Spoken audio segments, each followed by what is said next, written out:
Hi everyone, and welcome to A&P with Dr. O.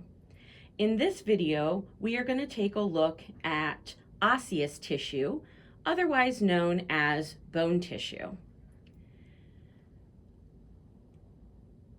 When we look at the model of osseous tissue, what we are going to be looking at is a section of long bone. So we're going to go ahead and think about what would the bone look like if we cut a section of it.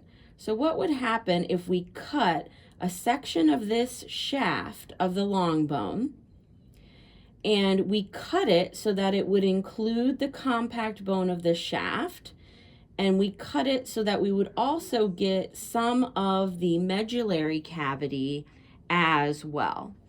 So if I made a little cut right here, what we would get is the model that we're going to primarily focus on in this video. Here is the model of osseous tissue. Let's go ahead and get our bearings. We just said we were going to take a cut from that long bone, and that cut was going to include the compact bone and that little bit of spongy bone that runs along the medullary cavity. So that's what we're seeing here. So this would be the portion of the shaft that would be made up of compact bone. And then here would be our medullary cavity. And so this is where we would see some of our trabeculae of spongy bone that runs along that medullary cavity. So again, this would be the shaft, which is made of compact bone, and then we would have that little bit of trabeculae of spongy bone that faces the medullary cavity. What we can also see in this view are the outer and inner tissue layers associated with bone. We have this outer layer of periosteum right here. And then we have this inner layer of endosteum, and that's this light colored tissue that's covering the trabeculae that we can see exposed here. If I turn the model just a bit more, we can see the endosteum and trabeculae a little bit better. Now I've turned the model a little bit more, we can see the exposed trabeculae of spongy bone, and it would be covered by this inner tissue layer, which is known as the endosteum.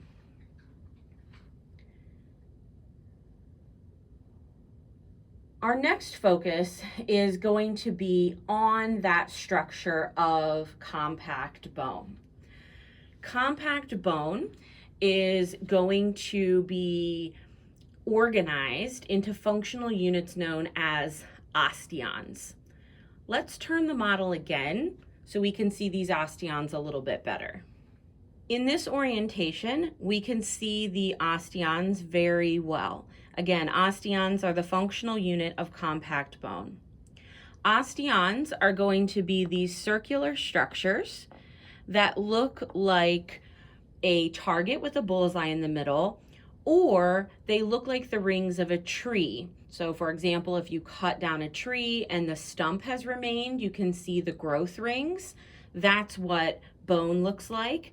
Those are some analogies to help you remember what bone looks like and what osteons are going to look like within that compact bone. We have several of these tree ring or target-like structures, these circular structures. Each one of these would be an osteon. Each ring of the osteon is known as lamella, or lamellae would be the plural of that term. And in osteons, the lamellae is arranged in concentric rings or concentric circles. Again, that's what gives it its distinctive target-like appearance with a bullseye in the middle, or its tree ring-like appearance.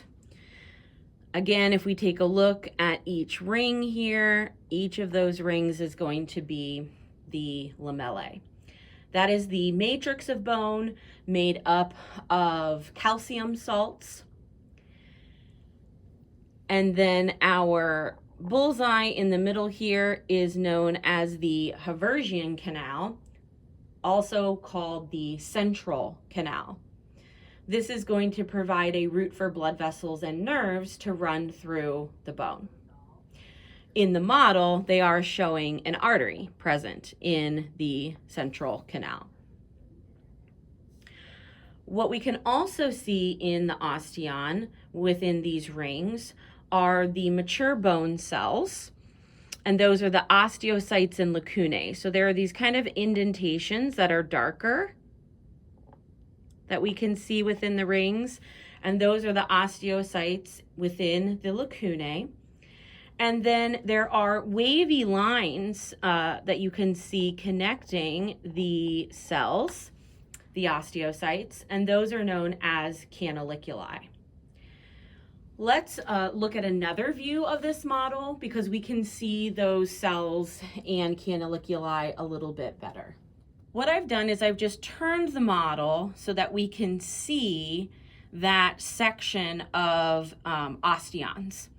So again, if I just kind of tip it up just temporarily, we can see our tree rings, our osteons, and if we take a look at one of these and we look at it cut, then we can see those cells a little bit better.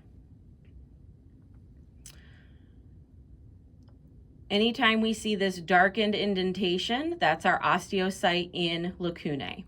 We can see these wavy lines coming from those cells in the lacunae, the osteocytes in the lacunae. Those are the canaliculi. We can also see a different view of the central canal so that the blood vessels can run vertically through the bone.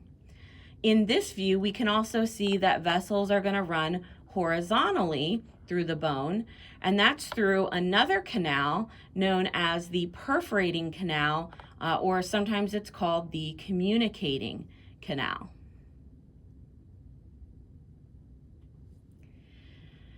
This model has one more way that it shows the lamellae and then the osteocytes and lacunae and canaliculi. So I'm going to go ahead and adjust the model one more time for us. Now I'll point your attention to this osteon here. What they've done with this osteon is they've taken the rings, which again are the lamellae, and they've separated them out so it looks kind of like the tiers of a cake. Again, each ring is a lamella. Collectively, the rings are called lamellae. And then what we can see a lot better are the osteocytes in lacunae. Again, anytime we see that indentation, that kind of darkened indentation there, that's going to be the osteocyte in the lacunae. And then we've got these wavy lines that we can see a little bit better now that we're zoomed in on this one osteon here.